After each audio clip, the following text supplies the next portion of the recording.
Hello there, and welcome to the video for stage 4, the final stage of the course, MMDD 232, Emerging Multimedia Practice 1.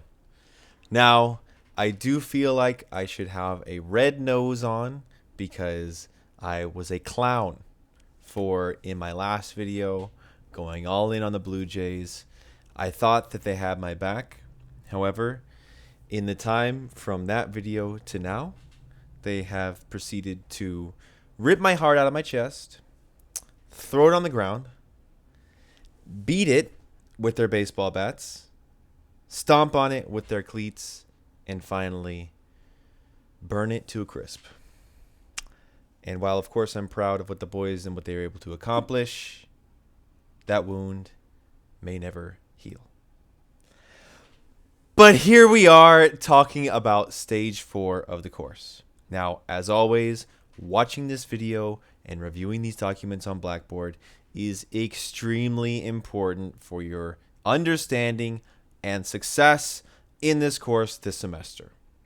So in this video, as always, I'll be going through all of the essential information to help guide you through this stage and ensure that you are on a straight path towards success. Now, by this point, I would have met with you all, actually, again, for your supervisor meetings, which was great. It was good to connect with you once again, discuss where your projects are at, discuss where you're at in the semester, get a sense of what was to come. And so now is the time to move forward. So we're going to go ahead and hop into things real quick here. Boom. Emerging Multimedia Practice 1, Blackboard. First off, as always, I'm going to open up the critical path just to quickly pop it open. And we've done all this, right? You've researched and planned your project. You've done pre-production work. That was the first half of the semester. Now, at this point, you would have completed the production stage. So you should have a near complete, but ideally complete version of your final assets, right? Now is just the time for minor tweaks and finalizing of stuff, typos and things like that. But it is not intended to be a time where you're going to be completing major parts of your project. So let's hope you're on track and you are not still completing major production components, because that's going to make everything a lot more overwhelming and difficult to handle.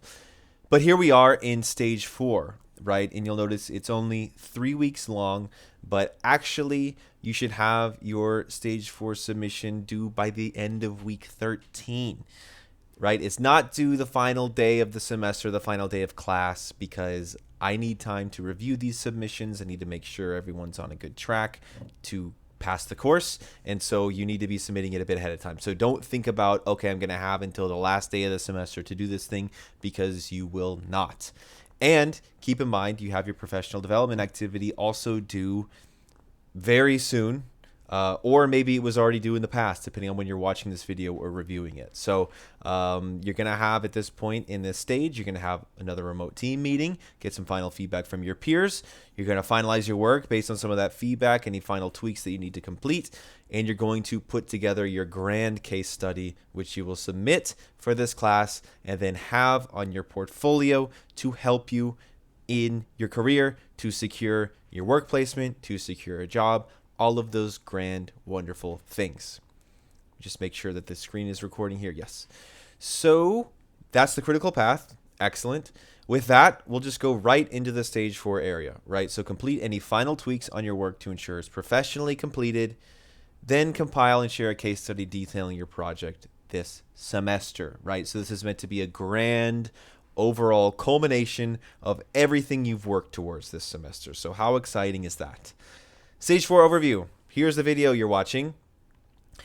Big red text. OMG. No late submissions will be accepted for stage 4. You must finish your project and case study on time to receive a SAT in the course. So yes, there have been late waivers for previous submissions in the course. However, this is the deadline. Okay. So once again, this is meant to be sort of an industry simulation. I am your client, right? You're doing design work for me. Sure, maybe along the way, okay, a little bit here and there, okay, it comes in a couple days late. That's not great, but you're still on the project. But this is when the project must be ready, right, for your client. There's no extensions from this point. So you have to ensure that your submission and your work is not late. Otherwise, this whole course you'd have to take it over again, which no one wants you to have to do that. So make sure you complete it on time. Overview, you've now reached stage 4, finalize and deliver for your multimedia project. The goal of this stage, looking for my little fiddle rock. The goal of this stage is to polish your work and prepare it for presentation. You'll refine your project, review all the elements, and ensure everything aligns with your initial vision before delivering the final product. The purpose of this stage is focused on fine-tuning and finalizing your project. You will revisit all your assets and content, ensuring they are cohesive, polished, and ready for submission or presentation. So you will review and refine your work, paying attention to details such as typos, consistency, visuals, overall flow, any weird glitches in your graphics, any transitions that aren't smooth in your video. Like, this is the time to just do those minor tweaks to make sure your project is very polished, right? Again, this isn't the time to be compiling all your footage together or anything like that, or finally making your prototype. No, this is the time to refine those things. You'll conduct a thorough quality check to identify any mistakes or areas for improvement. You'll receive peer feedback from your remote team for more perspectives on your work and ensure the project meets the expectations and standards required, right? You would have gotten some feedback from me recently in our meeting. Now is the time to get some feedback from your peers, once again, to get some multiple eyes in your work and, to just get some final ideas of what you can do to just polish it off and make it a successful project. You'll develop your final case study for your portfolio showcasing your project. That's very essential. It's very important. That's the main big thing you're working on submitting here. You will complete a project reflection to close off the project, and you'll provide peer comments on each other's case studies on Behance to strengthen your networks and relationships. So I'm going to go through all of this stuff in this video. The key takeaway is, of course, the more thorough and well prepared you were during the earlier stages, the smoother the finalization process will be. Don't rush this step. Take the time to review and polish your project, or taking time to review and polish your project will elevate its quality. Ensure that every element is cohesive and aligns with your overall original concept before delivering your finished work for the world to see, right? This isn't just something that's on Blackboard that I'm just going to look at and evaluate. This is something that's going to be live on the internet, on Behance, on your portfolio when you're applying for jobs. So it's going to be something that everyone sees, not just me and your other professors, okay? The breakdown, this stage is one part lasting 2 weeks with an additional week for final peer comments, right? So it's slotted as 3 weeks into the calendar, but you can really consider the majority of the work lasting across 2 weeks, right? So if you think about that kind of every other week type of work submission, that it aligns with that. So during weeks 12 and 13, you will make sure you complete your professional development activity. You will participate in your second peer feedback session, and you will develop your final Behance case study and share it on this sharing board. It's just a forum on Blackboard where you will post a link to your case study. This is from previous students. You can see, right, they link their case studies and they're able to access them and provide comments on them, which you'll then submit that final week just to make sure everyone's kind of connecting and, boosting up each other's projects on Behance. And as always, you'll have a timesheet and your updated project plan, which at this point in this project or in this submission, everything should be checked off, right? At least up to week 13 when you submit it. And there are separate submissions for the professional development activity and your final peer comments. I'll go through all of that. Once again, just to remind you, the professional development activity is right here, right? So submission information is here. Good handful of students have already submitted it. Well, a few.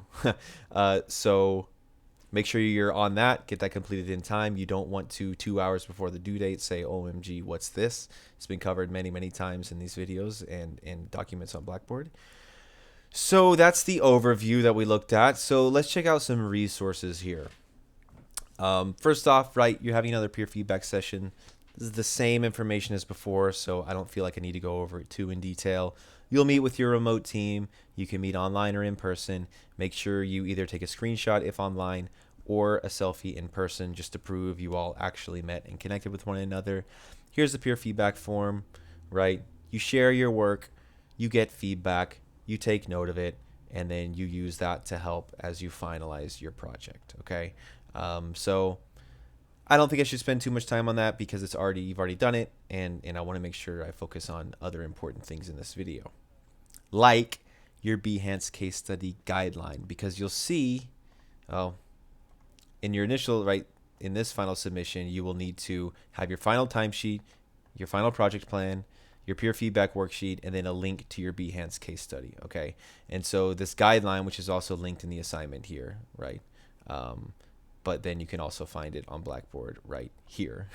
So I'm jumping around. So this is the structure that you will need to follow for your case study, as well as some examples of previous successful case studies from students and some resources as well, tutorials and things like that that can help you in various directions depending on what it is you need to do for your project and your case study. Just like everything else in this class, everyone's case studies is going to be a bit different because all of your projects are a bit different. And so UI UX case study is going to look a bit different than a motion graphics one, right? So keep in mind what's important for your industry, what's important for the project you worked on, and make sure the work that you're doing showcases the skills that you want to best demonstrate as you're applying for positions and showing your skills.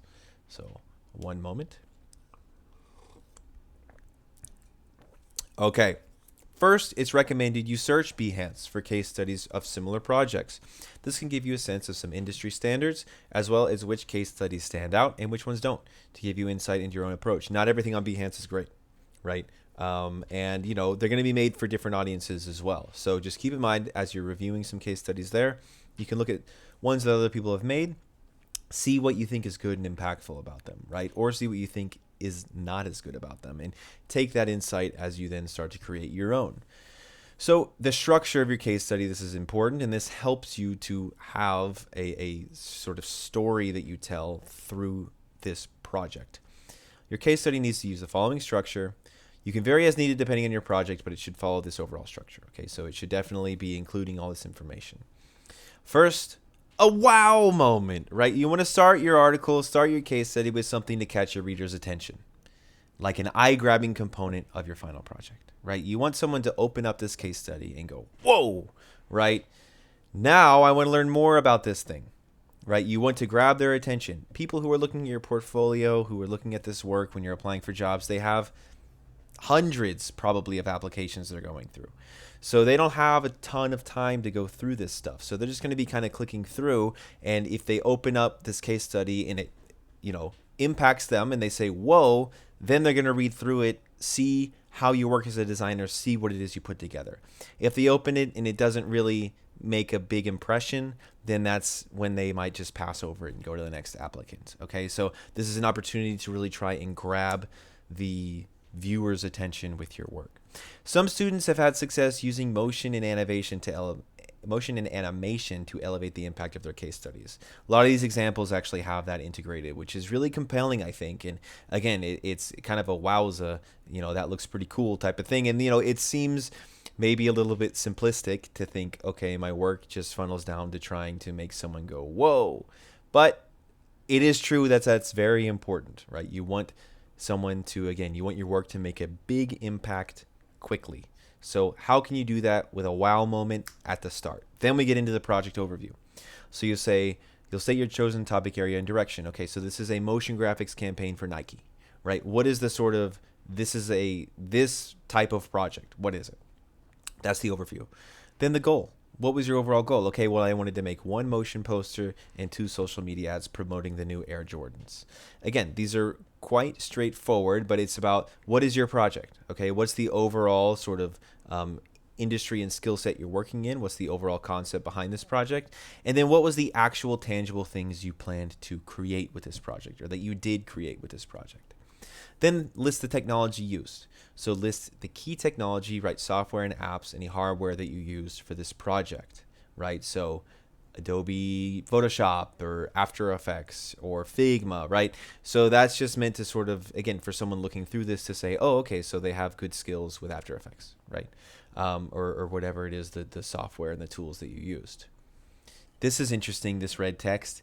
include any use of AI tools here. Be honest, even if it was used to improve the writing for this case study, right? Even if you just use ChatGPT for some ideation or something like that, include it in your technology used, especially because at this point, people kind of actually want you to be able to use AI well, right? Not in a way that replaces you, but in a way that improves your overall sort of creativity and effectiveness with project development. So hiding that you used AI is not going to help you, right? Because number one, that's kind of lying, and that could actually lead to you once again being filed for academic misconduct and being taken out of the program and all kinds of stuff. So just be honest, right? And you don't have to be scared, because like I'm saying, in the industry, they actually are looking for being able to use AI, right? So if you used it for some particular visuals in your prototype, show that you did that, and they might say, okay, great, we actually need someone to do that for our project. So again, just be honest and transparent about the AI thing.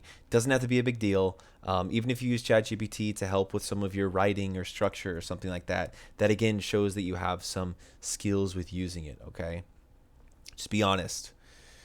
Then the really big part of your case study is your creative process. So this is where you're going to discuss your creative process and the learning you completed throughout this project. It should come across as a story on how you went from starting the project to finishing it, including key process materials like your ideation work, your sketches, your drafts, and then commentary detailing the work that you did. A good rule of thumb is to just include an example from each stage of the project. You already have compiled all of your project work with each of these submissions. So you can just go back to the things you already have compiled. Those are snapshots of your creative process throughout the semester. And you can say, oh, okay, great, there's my sketches I was working with. Let me put those into my case study. Or, okay, great, there was an animatic or a draft of my prototype or whatever it is, right? So you can include that in the case study to show, here's my initial idea. Here's the pathway I went on to get to my final product, okay? Because it's very important when people are looking through your case studies to not only see that you can do good stuff, but to understand how you work to see if it fits into their approach to creative work, basically. And so you want to be able to show you're organized. You want to be able to show that you sort of follow this project through the whole process, and you have that skill to be able to conceptualize a project in this way and then complete it, right? With incremental steps, not just doing it all in one day before it's due. And then your final project. Showcase your final completed project as the culmination of your creative process. So the wow moment is meant to kind of really grab their attention, and then you can have a more elaborate final project sort of showcase there towards the bottom, right? That is the grand conclusion kind of to this whole thing you have compiled. You are advised to embed your creative work, like your Figma prototype and video uploads, in a way that integrates seamlessly into your case study. Troubleshoot for your particular project and content, right? So you want to. Behance is quite. It's very powerful in how you can embed videos directly into it, or embed your Figma prototype directly into it, and it makes it very impressive, and it showcases your work very well. That's a lot better than if you just have a link to a video and then someone clicks on it and it opens YouTube or something, or a link to your prototype and they have to access it elsewhere. Having it embedded directly in there makes it all the more impressive. Here's some examples of case studies from previous students, but there's also, all those ones from, if you go back to stage 1, there's a whole bunch in the project examples and recommendations, right? Where was it?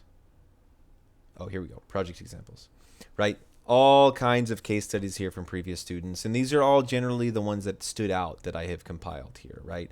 Again, there's tons of case studies that get made by students, but I'm highlighting ones that I think are good to learn from.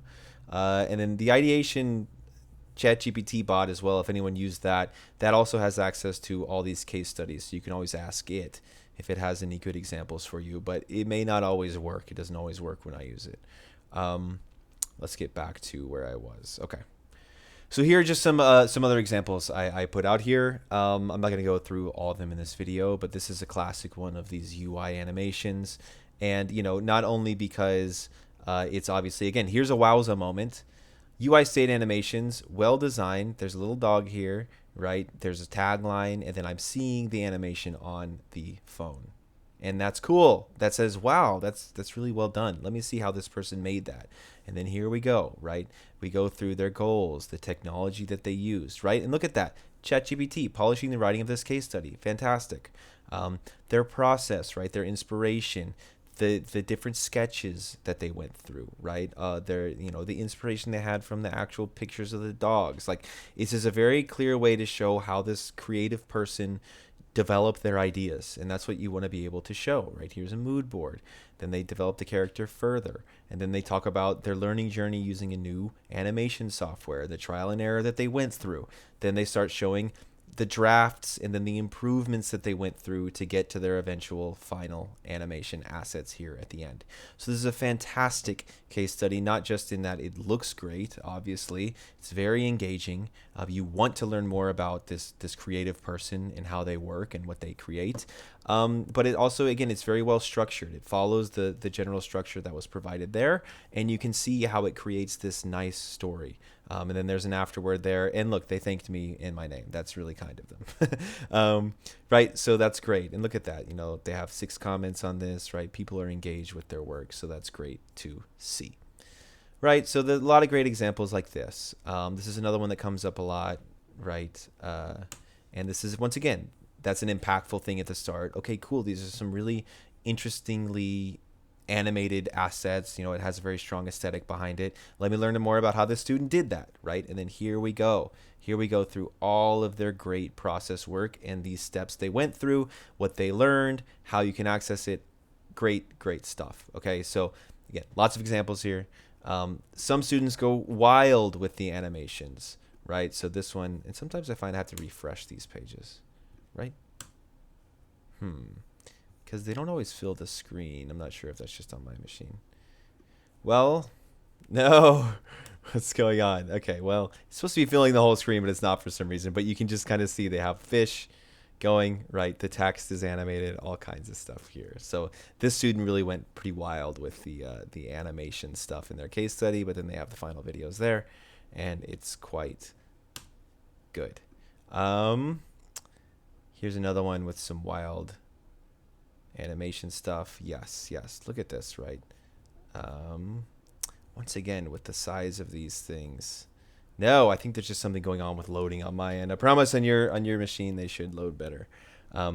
But right, some really interesting animations and transitions and all kinds of things throughout these projects. So again, you can look through those on your own. You can see which ones align most with the sort of work that you did, and you can use them as inspiration for your own case study to create something impactful.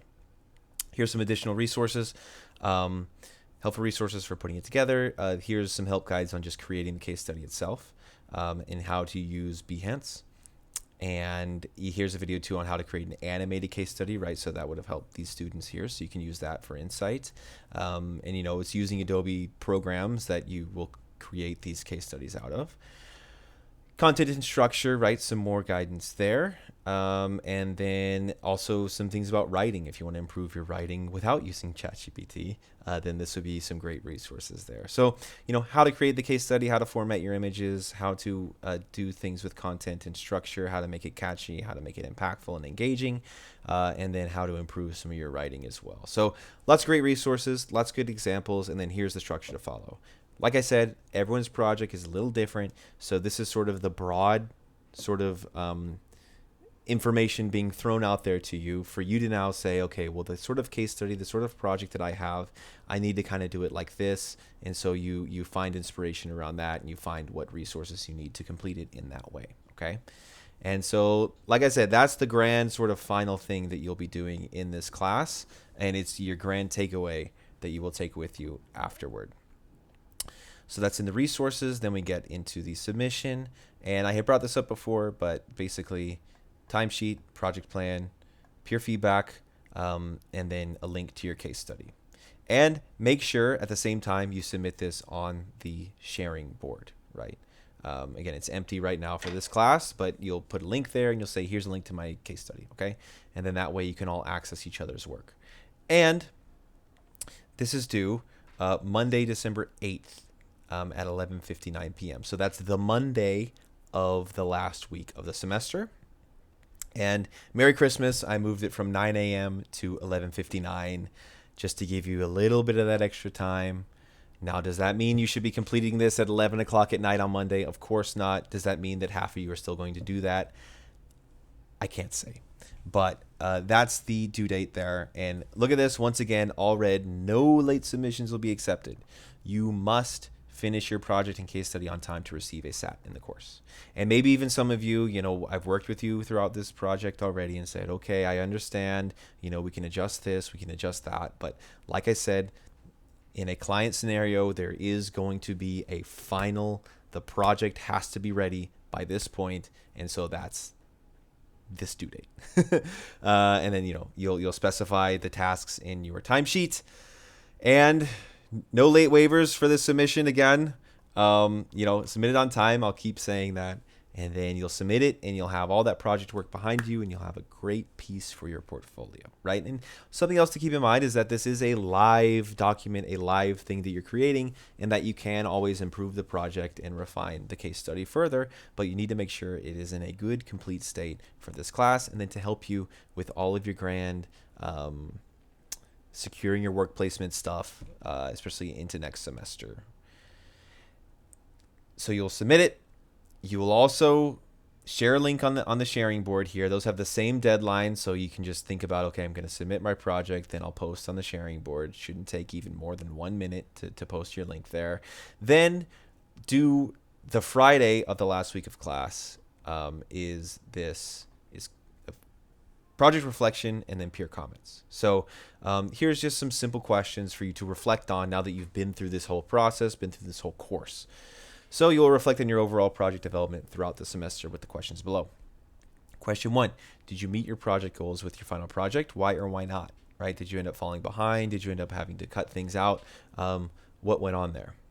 What main challenges did you face when working on this project and how'd you overcome them, right? What problems did you have and then how'd you overcome them, right? What solutions did you find to make sure you could still move forward and continue towards success? What did you learn about your chosen discipline or project area, right? So if it's UI UX design project, what did you learn about that discipline through this project, right? And hopefully you will have learned something. That's the whole point of this class, is you're developing your skills. But then most importantly, what did you learn about yourself? Okay, because yes, this is a skill development class, but the subliminal thing here is you are improving your own skills within yourself and your own sort of reflection and understanding of who you are and how you work as a creative person, as a designer, right? So what did you learn about yourself, right? Did you realize that maybe you need to improve your time management skills? Did you realize that you actually do great when you're given independent projects, right? So like, what is it that you learned about yourself throughout this, right? Did you learn that you actually really love motion graphics? Did you learn that, I don't want to be a UI UX designer? Like whatever it is, right? Just something to reflect on, to think about what are you taking out of this whole process. Then some more course-related stuff, right? Do you hope to work hybrid or remotely in your career? That's just good information for me to know.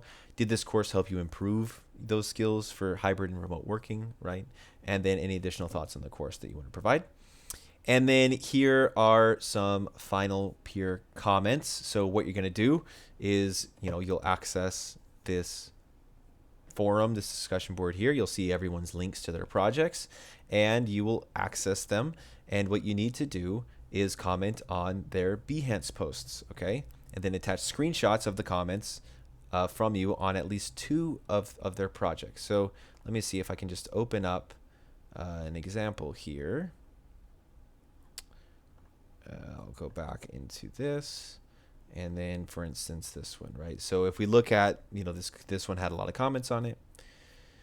So you'll go and you'll look through your peers' case studies, and then you won't comment on the discussion board on Blackboard, right? You will comment on Behance itself, right? So you'll use your account and you'll add comments here, supportive, encouraging, and that helps you connect with one another on Behance, right? You should be following each other, building a network on there. And it helps, with the algorithm and things, right? So if there's more engagement on all of your posts, that should help other people to be able to see them. Right, so it's a win-win situation. So basically, once everyone's projects are up, you can just look through them, see what other people worked on this semester, right? It's a bit of an isolated experience. You've been working on these individual projects. Yes, you meet with your peers at particular times. That's just a few students. Maybe you connect and talk about this outside of class with each other, but there's probably a lot of projects you haven't seen from people. So it's great to look at everyone's work, see what they've been doing this whole semester, and then, provide some comments on their Behance things.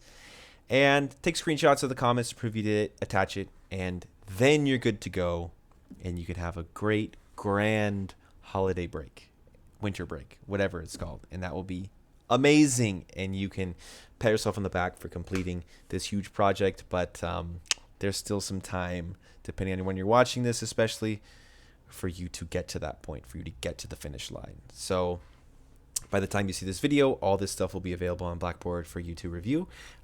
If you watch this video, obviously, and have any questions, or if you review all those materials and have any questions, reach out to me at any time, and I will be happy to respond, or anything about your project. I am here to help you along towards success. Keep saying success. Talking about success, I was just a previous student reached out to me who she graduated around 3 years ago, because she wanted to reconnect, because she had some sort of good vibes journal and I was mentioned in there or something. So she was like, hey, I'd like to talk with you again. And it was great to talk with her.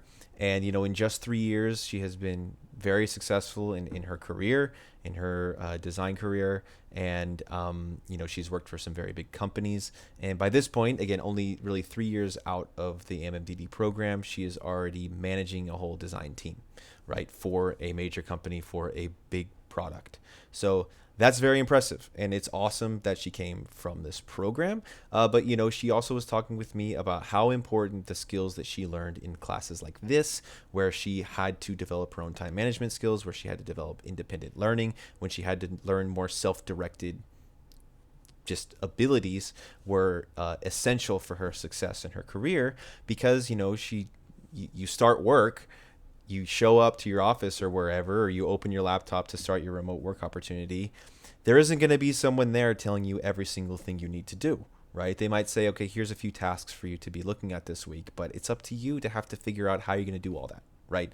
So I know you might feel more comfortable, especially in a class like this, if everything was more clearly, you have to do this, you have to do that, even though it is kind of like that, but it's still very open-ended. But all that to say, the skills you're learning in a class like this is very important for you when you're outside of this program. Again, beyond just the project development itself, but the more soft skills you're learning on how you work as a designer and how to best improve yourself, basically. And I might actually have that student come and talk to you next semester. That might be cool, because she can act as living proof that the stuff you're learning is actually really important and helpful. So all that to say, that was great to connect with that student and to learn, or not a student, now she's a professional, and she does work remotely for the most part, and she has children, so she's able to spend a lot of quality time with her kids while she's at home still working. So again, it's a win-win situation in many ways, and the skills she would have developed in this class were essential towards that sort of career path that she went on. So again, really great to connect with her and see the results that can come from students who are really engaged, who learn a lot from the experiences in this course, and who take them with them afterwards. So I'm hoping that that's you. And with all that, of course, best of luck as you finish all these projects. I look forward to seeing them all. I look forward to using your projects as examples for future students, right? So especially those of you that really rise to the top. So use this as an opportunity to do so and to have that continuing influence within the program. Excellent. Well, thank you for watching, and I believe for one final time I'm signing off for this semester. But as long as you make it through this process, you will most likely be seeing me again in the year 2026. But until then, be finishing these projects and reach out to me with any questions.